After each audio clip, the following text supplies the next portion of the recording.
네, 중국이 지난 3일에 있었던 열병식에서 막강한 군사력을 뽐냈습니다. 이에 따라서 오는 10월 10일로 예정이 돼 있는 북한의 열병식에도 관심이 쏠리고 있습니다. 오늘 이 시간에 한 달 앞으로 다가온 북한의 열병식을 전망해 보도록 할 텐데요. 한국국방연구원의 김철우 박사 나오셨고요. 한국국방안보포럼의 양욱 수석연구위원 두 분 모셨습니다. 안녕하세요. 안녕하십니까. 네, 우선 북한의 열병식 이야기를 좀 하기에 앞서서요. 중국 열병식 굉장히 좀 성대하게 치러졌는데 이 이야기를 좀 짚어보고 가야 될 것 같습니다.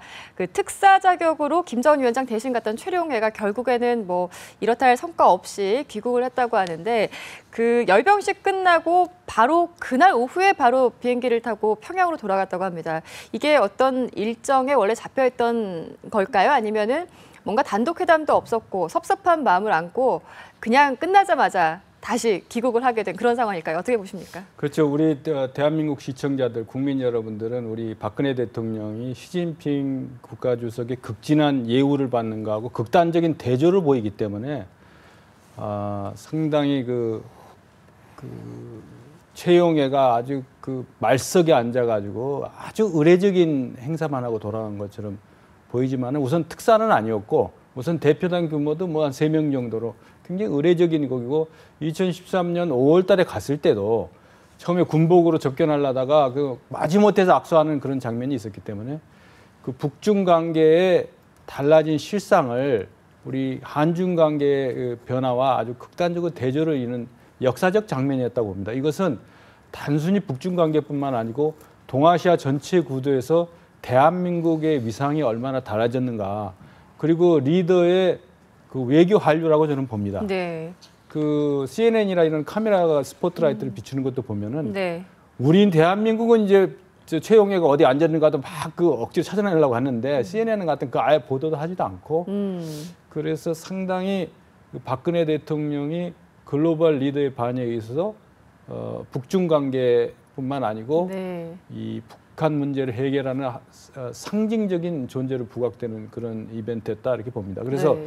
최용해가 뭐 어떤 자리에 앉았느냐 이런 것을 우리 대한민국 입장에서 볼 게 아니고 북중 관계 양자 관계에서 우리가 객관적으로 볼 필요도 있다. 의례적인 30여 개국의 정상이 온 가운데서 또 하나의 국가 대표단의 자격으로서 의례적인 행사에 참여했다. 그렇기 때문에 그 반대급부로 10월 10일 날도 그런 정도에 상응하는 어떤 인사가 중국에서 가기 위한 일종의 보험 투자적인 그런 방문이 아니었냐. 저는 의례적인 방문이 있다 이렇게 봅니다. 예, 그러니까 명분만 좀 쌓기 위해서 예의만 갖춘 사절단이다. 그렇죠. 속내야 말할 수도 없죠. 뭐 예. 얼마나 심정이 뒤틀렸겠습니까? 그렇습니다. 왜?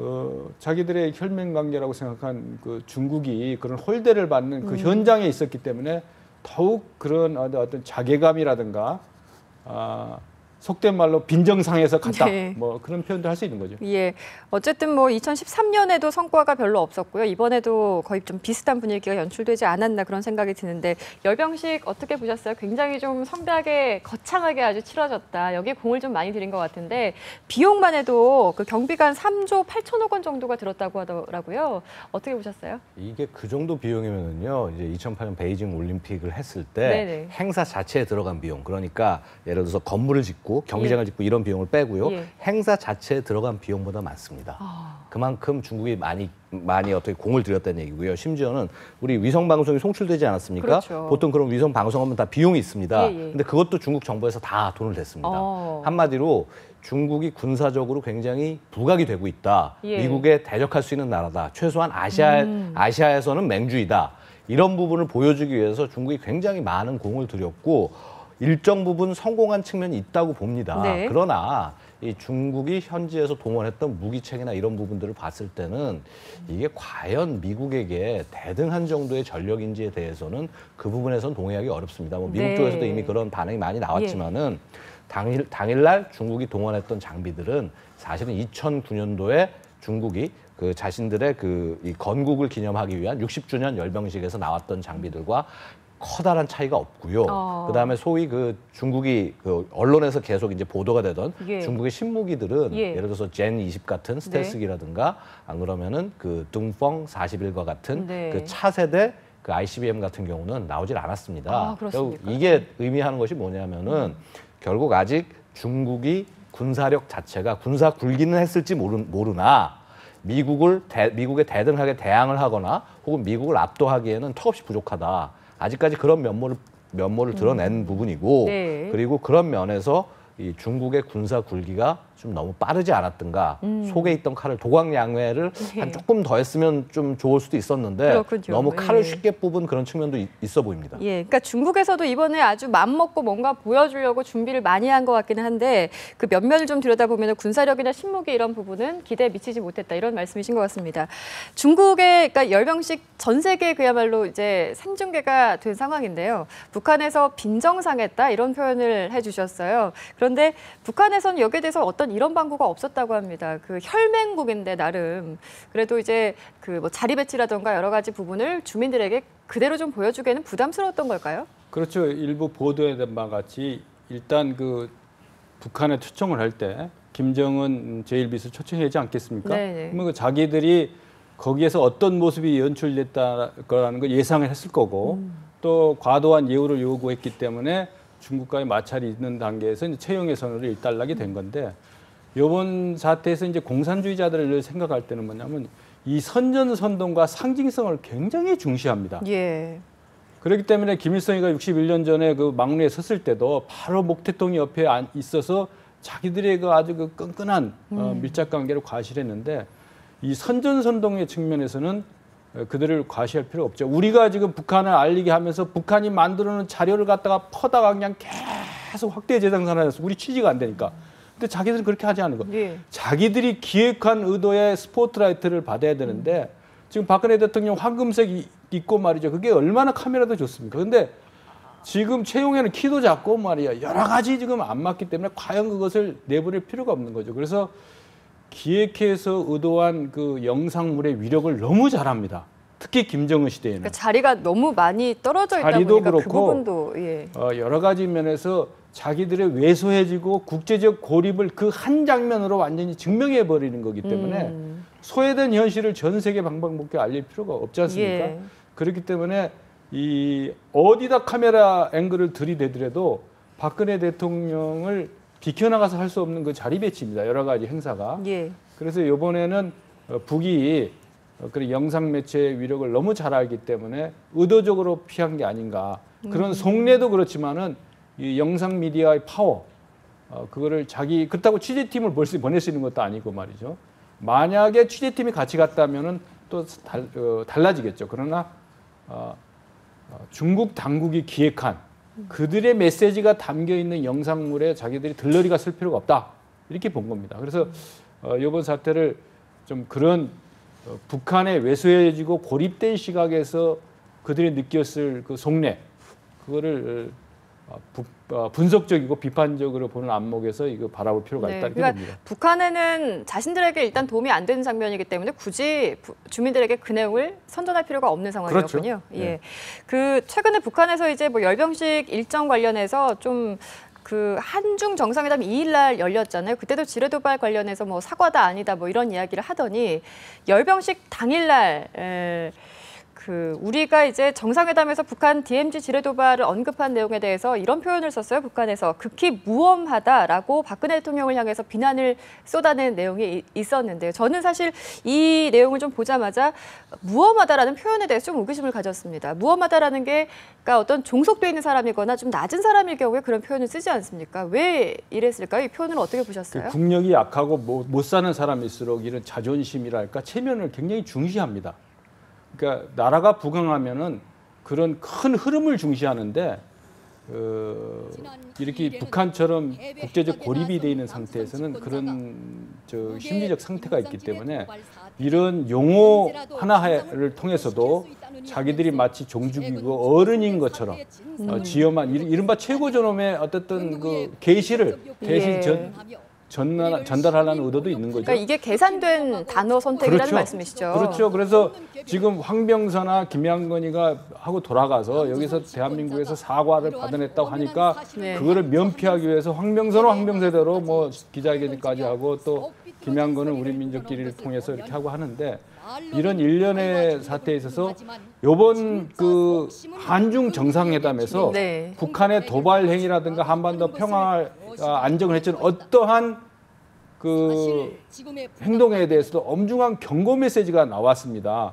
그렇기 때문에 그거에 대해서 북한 당국에서 그 메시지에 충격을 먹은 일종의 반작용이기 때문에 네. 우리 국민들이 그 용어 하나에 너무 뭐 비중을 둘 게 아니고 전체적인 흐름이 북한이 자기들이 점점 대한민국과 국력 면에서나 국제사회에서 위상 측면에서 모든 것에 비교가 안 되는 그런 아주 네. 그 전문용어로 컨트라스팅 이펙트라는데 대조 효과. 예. 그걸 보고 일종의 반항심의 표출이 아닌가 이렇게 봅니다. 근데 이제 이 중국 열병식 모습을 김정은 위원장도 직접 봤지 않을까요? 봤을 건데 이제 이거를 의식 안 할 수가 없습니다. 10월 10일 날 본인들도 이제 열병식을 해야 되기 때문에. 근데 이거 중국보다 더 거창하게 성대하게 하라 이런 지시를 내렸다는 얘기가 있는데요.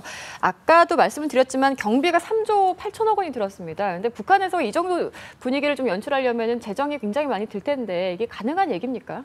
뭐 일단 더 성대하게 하라는 것이 이제 어떤 의미인지 좀 봐야 될 거고요. 네. 일단은 더 성대하게 했다는 말이 있는지도 저는 잘 모르겠습니다. 예. 근데 다만 북한 입장에서 현재 성대하게 할 수 있는 방법은 결국은 그 메시지를 명확히 하는 것입니다. 뭐냐 하면 결국 이 열병식이라는 것이 단순히 무슨 군대를 끌고 나와서 과시만 하고 하는 것이 아니라 그 안에 열병식에는 메시지를 담게 돼 있습니다. 네. 그러니까 예를 들어서 이번에 그 중국이 열병식을 할 때 보고 있으면은 굉장히 많은 그 이제 ICBM들 이런 부분들이 굉장히 많이 강조가 됐는데요.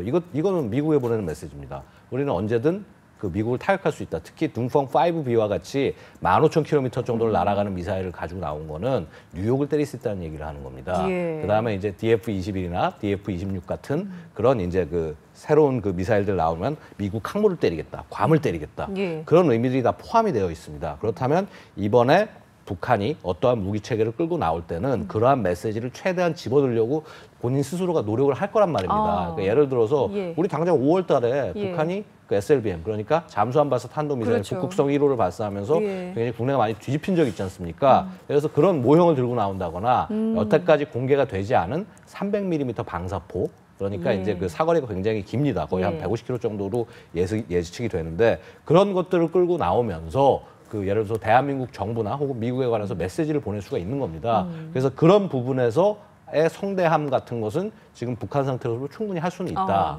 근데 하지만은 그 과연 그럼 그런 부분들이 실질적으로 정말 위협인 것이냐? 예. 왜냐하면은 우리가 지금 당장 기억을 하는 것이 그 이제 그 2013년 7월 27일 소위 이제 북한은 전승절이라고 그걸 표현을 네, 하죠. 네, 네. 그 우리 그 휴전협정일 날 그 날에 그 예를 들어서 이제 그 어떤 장비들을 끌고 나왔을 때 보면은 모컵들이 많습니다. 그러니까 원래 실제 이제 하다 보면 열병식을 하다 보면 예. 실제 무장을 그대로 안 하고 모컵을 들고 나오는 경우도 있습니다. 우리도 그러는 경우가 있는데, 예.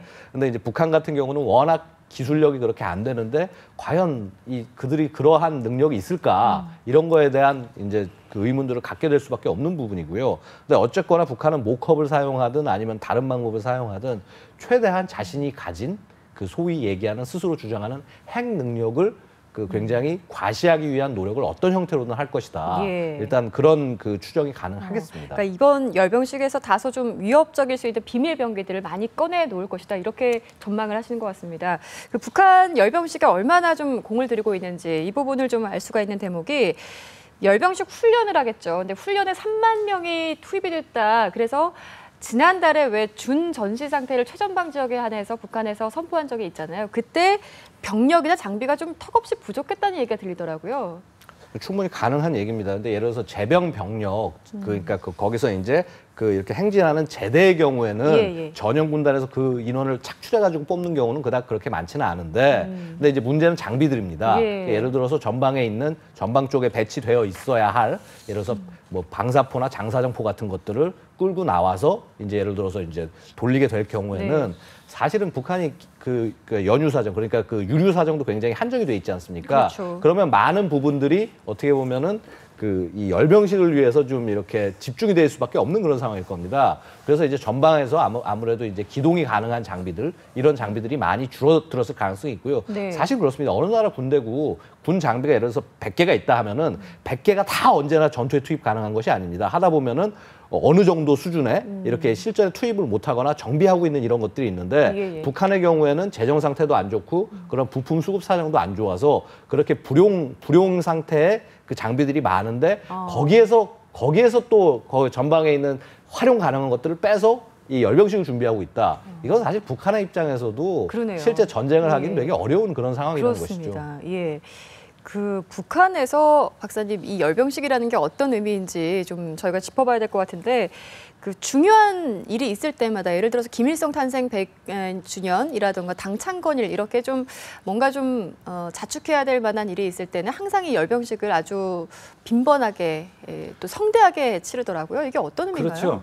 그 북한의 그 군중 심리나 체제 장악력을 가장 단적으로 표현하는 게 집단 동원 체제거든요. 네네. 그래서 이번에 이제 장비 쪽으로 자꾸 너무 관전 포인트가 가는 건 좀 반대하는데 이 김정은이가 북한 체제를 완전히 장악했다. 그리고 그 체제 장악력이 이렇게 투철하다. 그 나에 대한 충성심이 이렇게 강하다라는 걸 많이 보여줄 겁니다. 그래서 이런 그 열병식 같은 이런 집단 체제는 아까도 얘기했는 그 기습 타격 능력. 그러니까 이번에 저는 다정다양의 뭐 전략 로켓이나 미사일 쇼가 벌어질 것이다. 쏘는 쇼가 아니고 전시하는 쇼. 예, 예. 그러니까 뭐 사정거리나 뭐 그런 것도 그리고 대한민국의 논란을 일으키고 트라우마를 연상시킬 수 있는 뭐 무인기라든가 이렇게 동원이 아주 쉬운 무기도 제시를 해가면서 다양한 메시지를 줄 건데 가장 중요한 건 이 모든 것이 김정은의 군사적 대담성이라든가 업적, 치적을 쌓아 올리는 그런 게 되지 않겠느냐. 그리고 지난번에 성공한 은하 3호의 이른바 모컵 같은 것도 들고 나오면서 말이죠. 자기들의 그 보유국임은 이미 암시를 하고 그것을 투발할 수도 있다라는 그런 메시지를 보여주는 게 아닌가 이렇게 판단이 됩니다. 중국 열병식이 열렸을 때 김정은 위원장이 안 갔으니까 그때 사실 뭘 하고 있었을까 좀 궁금하기도 했었는데 전에 저는 얘기를 좀 들어보니까 북중 접경 지역 신의주에 있었다고 합니다. 그 군수공장을 이제 그날 시찰한 것으로 알려지고 있는데 이런 행보를 어떻게 보십니까? 중국 열병식을 좀 의식해서 갔을까요? 뭐 아무래도 그런 네. 측면이 없지 않아 있겠죠. 근데 지금 김정은 입장에서는 어떻게 보면 이런 열병식의 분위기를 예. 중국 열병식의 열기나 분위기를 좀 이렇게 희석시킬 필요가 있을 것입니다. 왜냐하면 지금 당장 아까도 그 박사님께서 말씀을 해주셨지만은 그 공식 사진 말입니다. 예. 그러니까 이 열병식 공식 사진을 보고 있으면은 우리 박근혜 대통령은 앞에서 이렇게 같이 있는데 최룡이는 뒤에가 있습니다. 만약에 이런 사진이 북한 쪽에 뿌려진다고 한다면 그야말로 북한 입장에서는 굉장히 아픈 정도가 아니라 김정은의 지도력을 의심받을 수밖에 없는 그런 상황이 되는 겁니다. 네. 이럴 때일수록 김정은은 현지를 시찰을 하면서 민심을 달래고 특히 이제 접경 지역 같은 데가 어느 지역보다도 더 어떻게 보면 김정은의 기반이 약한 지역이기 때문에 그런 부분에서 이렇게 어떤 민생을 살핀 듯한 이런 행보를 보일 수밖에 없지 않았겠나 이런 생각이 듭니다.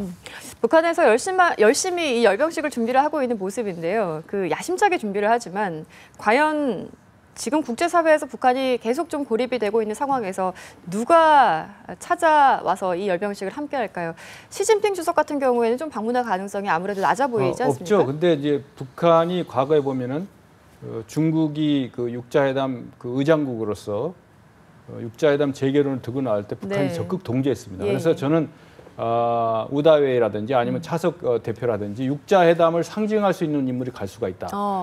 플러스 중요하고 왜냐하면 미국이 좀 적극적으로 나오지 않고 있기 때문에 미국에 있는 종북 세력들을 초청할 가능성이 상당히 많다. 그리고 마치 그것이 미국의 대패단인 양 떠들어댈 가능성이 많다. 그래서 이제 구공산권 국가라든가 뭐 중앙아시아 국가, 아프리카 국가들도 초청을 하겠지만은 나름대로 이른바 평양 초청 공작이 이루어질 수 있다.